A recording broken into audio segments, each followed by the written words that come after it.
All right, everybody, welcome to another episode of What's What VR. Today we have Sarah from Casa with us. How are you, Sarah? I'm good. How are you? I'm doing well. It's miserably hot outside, even early in the morning these days. So I don't know.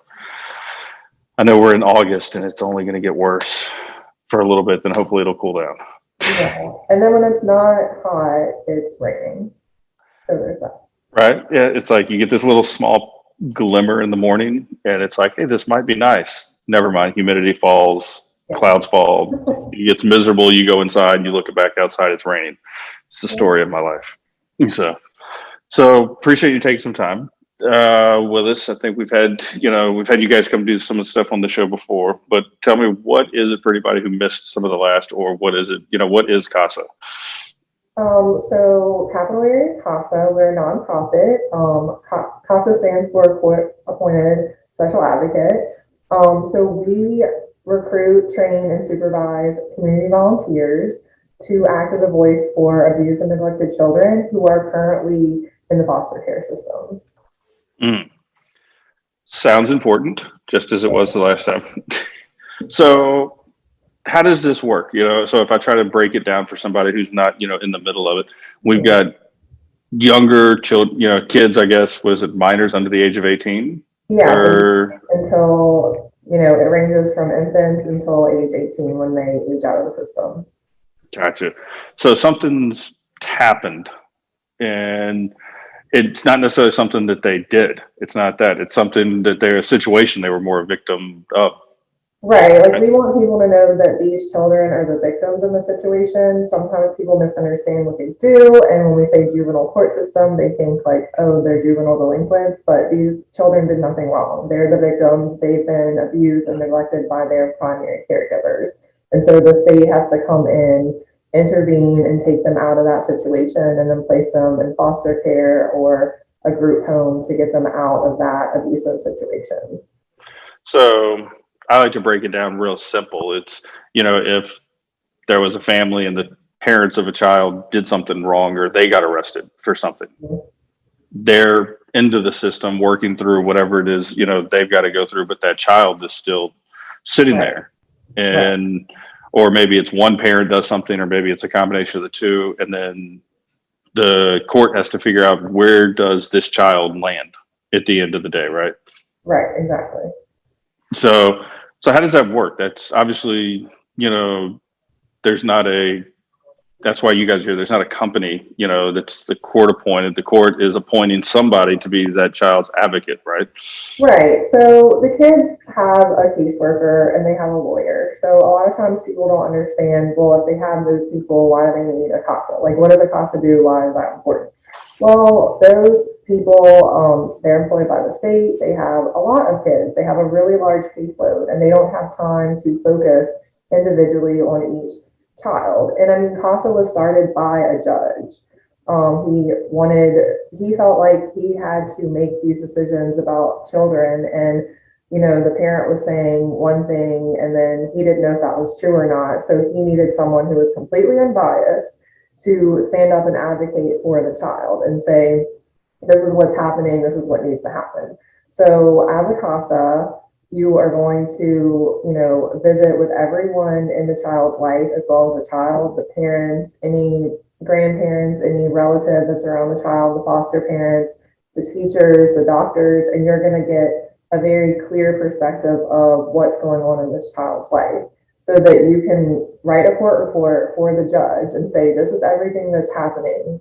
And so the judge has more details to make a choice. Like, okay, is this child okay to go back to their parents? Or, because I mean, obviously, if the parents are probably going to want the child back, and let's say it's a situation where the parents are doing drugs, and that's why the children were taken away. Well, are the parents going to tell the truth to the court that, what are they doing? So it's the CASA that comes in and says, the parents are going to rehab, they are attending their sessions, and so it is now a safe space. Or no, they're not making any effort. So the child needs to stay in foster care. And I can imagine if we kind of run with that example that you're talking about, the child doesn't know anything different. if they've grown up in a family, unfortunately, where they've got, parents with substance abuse, that's normal for the child. So if a judge doesn't know anything about a child and just says, is how is everything at home, and they go, it's normal. Well, that's not normal. And you need someone that can, I don't know if dig's the right word, but to really, take some time and invest, in that child to see what's going on. Right, and that is the situation a lot of times where these children want to go back home and they're going to say, I want to go back home because even though this is not a great situation and they're being abused or neglected or whatever is happening, that's all they know and it's still their family and it's still their parents. And so a lot of times they miss that and they want to go back home. They don't want to be at the foster care anymore. They want to be back where they're used to being. So a lot of times even the child doesn't really know. I mean, what they obviously don't know what's best for them. They just know what they want, and it might not be the best for them. Yeah, I think I've heard, the devil knows, maybe better than you don't know, but the child doesn't know that may not always be the case. So, Right. so how does this isn't from what I remember, and I'm trying to break, kind of for everybody, but this isn't a sign up. You're not fostering a child at this point. No, They're not coming to live with you. no. You run them through. You guys have a kind of a training, program, or Yeah, is it we have a training? it's pretty, I don't want to say intense, but we do want to weed people out and we want people to know what they're going to be doing because this isn't like a big brother thing where you like mentor a child and you kind of like pop in and out whenever you want. We need whoever the volunteer is to be committed to that child and consistently be around and be in their lives and be with them because a lot of times the Casa is like the only consistent adult present in the child's life. So we need them to be committed. So we do have in person, it's about 32 hours. We are hoping, we just finished an in person training last week. However, we're trying to do one in September, but we just don't know with everything going on with COVID if it's going to be possible. We did, use masks and socially distance for the training in July. And if we do another one, we of course will be safe and practice all of those standards again. However, at this time, I can't say 100% if it's going to happen.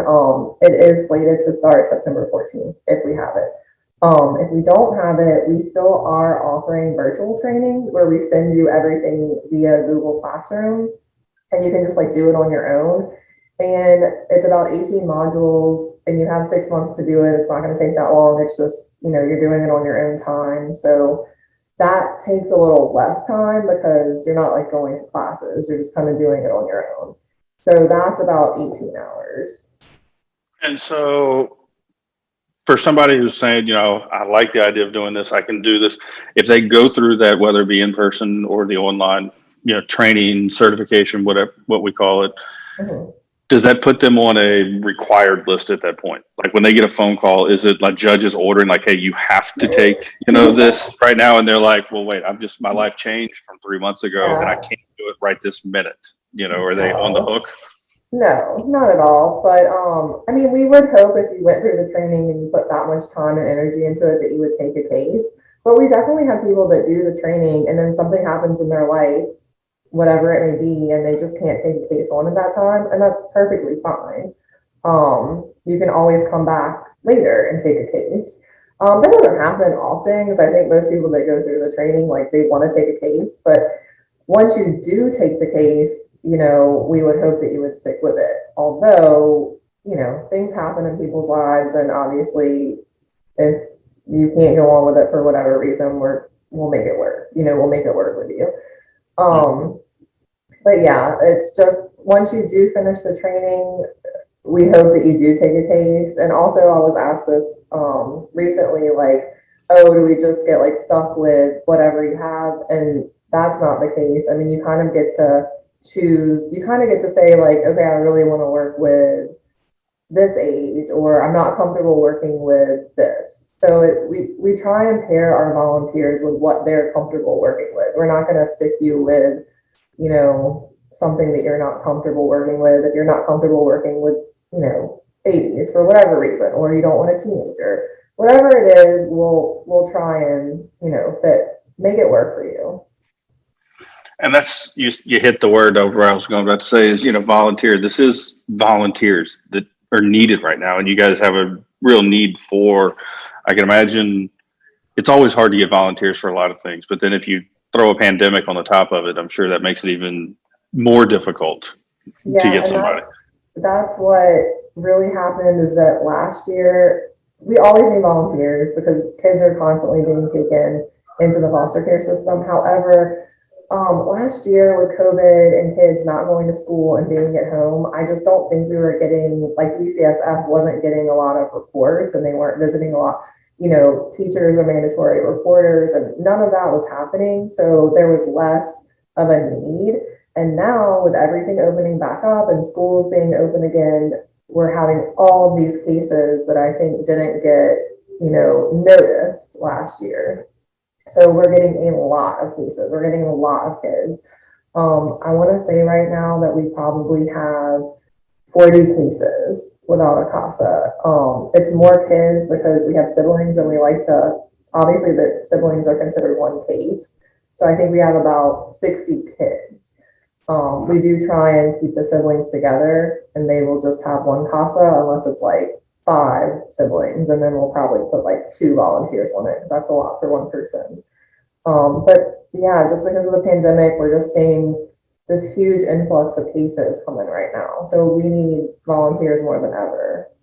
Yeah, I would think I was talking to somebody, prior, when everything kind of first shut down. It literally was a shutdown. Like courts were, from what I understand, I could be wrong, but I think the way it was explained, it was pretty much like unless it was an emergency hearing of something, Right. it wasn't happening. So it was okay because things were just getting, but then it got to a point where it was like, hey, we got this huge backlog. And then we got to get through the backlog. And then technology caught up and people realized that they could maybe do some of these hearings without having to be in a courtroom. And so now I can see where the needs come. It's like, hey, court's now moving again, and we need volunteers to be able to help do that. What does it mean, at the end of the day so if I volunteer, I go through the training, I've been through everything. The phone call comes, hey, Brandon, we've got, Joe, he's 8 years old. Here's the situation. Are you comfortable? Yes, I'm fine. I've got the time, comfortable with the situation. Joe's not staying with me. We've covered that. I'm not a foster, parent, but I need to go see Joe, right? I'm going to talk to him. Is it a once a week, every 3 days? Is it vary? Is it just kind of what's that look tactically for somebody? So it's going to be different for every case. We do say that it's going to be about 5 to 10 hours a month, but it just really varies on the case.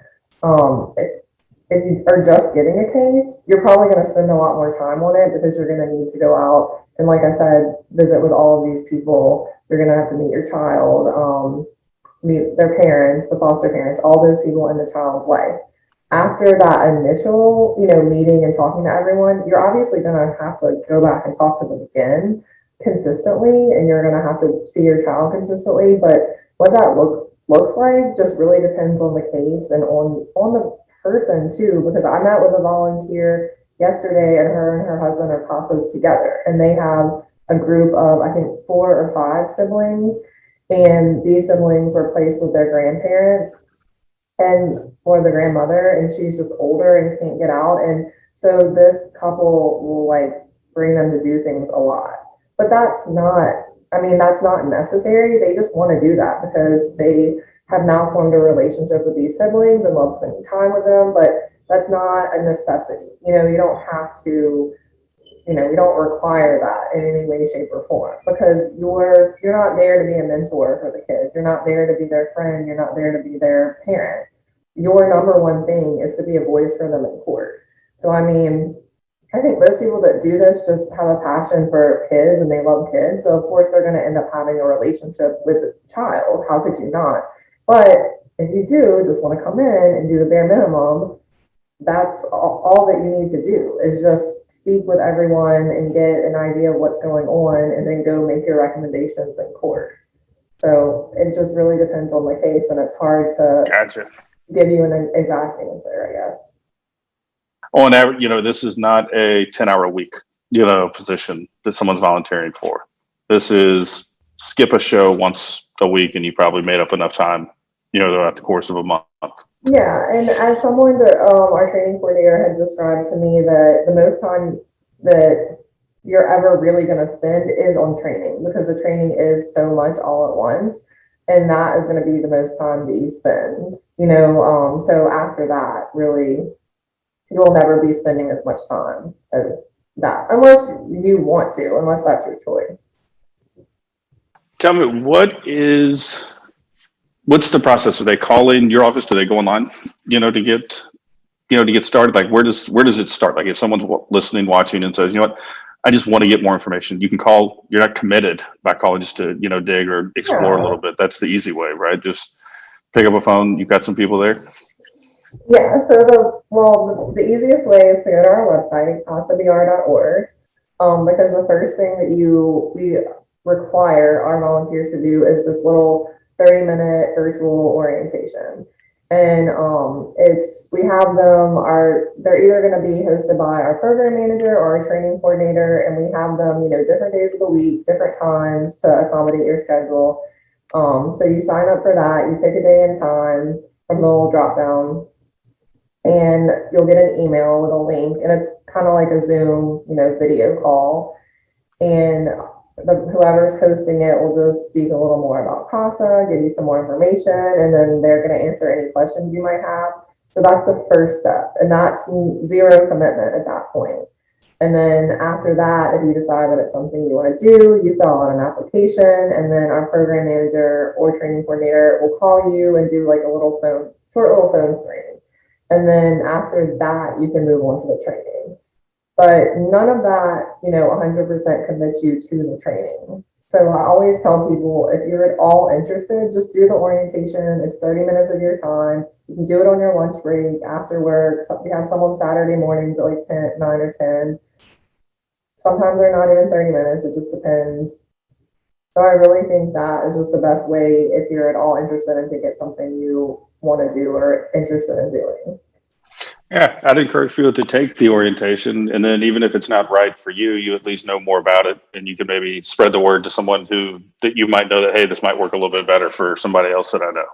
Right, exactly. And when I go out and talk and do presentations or do interviews like this, if I get one volunteer out of it, I'm happy because I'm just trying to tell everyone what we do. We want everyone to know what we do, and that's the most important thing. Even if you don't want to volunteer, just know what we do, tell other people about it. I feel like everyone probably knows someone in their life that would make a really great Casa. I mean, think about parents who had kids and then their kids are out of the house. Maybe they just have some free time. There are people that don't have kids, but just like love being around kids. That would be great for them. If you're retired and you're looking for something to do, I mean, most of our CASAs are employed full time. So it's definitely something you can do if you have a job. But if you're looking for, if you're retired and you have some free time, it's great. Awesome. Well, I think it's definitely needed. I think the community needs it. I think these kids need it. That's the important thing. And sounds like we maybe can find some, empty nesters out there that maybe have a little bit of time on their hand that can, step in and, they've raised and they've successfully launched some children into the world. Maybe they can come help some that need a little help, Yeah, going and we forward. do have a lot of couples that like to do it together, which I think is really cool. And not that we would ever turn anyone away, but we definitely always need more male volunteers. Only about 20% of our volunteers are male and 50% of the kids are male. And I don't know, some of these kids, they just don't really have a male role model in their life. So it's nice to be able to pair them up with a CASA that's a male. Oh, But absolutely. not going to turn anyone away that wants to do it. Absolutely. Well, hopefully we can get the word out for you, get some more people there. Anything we're forgetting? Any important dates? Obviously go to the website, sign up for an orientation. Yeah, go to casabr.org for more information, to sign up for an orientation. Like I said, we're going to try and do that in person training class in September. Hopefully, fingers crossed, things get a little better with COVID and we can do it and be safe. If not, we definitely will get you trained virtually. We're going to train anyone who wants to do it any way that we have to. Well, that's awesome. Well, Sarah, I always tell everybody's got more important things to do than talk to me all day. So I appreciate you making some time to kind of fill us in on what's going on. So we appreciate that very much. Yeah, thank you for having me. Awesome. Well, love to have you come back. Maybe give us an update. Hopefully, we found you're looking for one. Let's see if we can find you five. Okay, So that would be let's see what we can do. great. Awesome. Thank you so much. Thank you. Bye bye.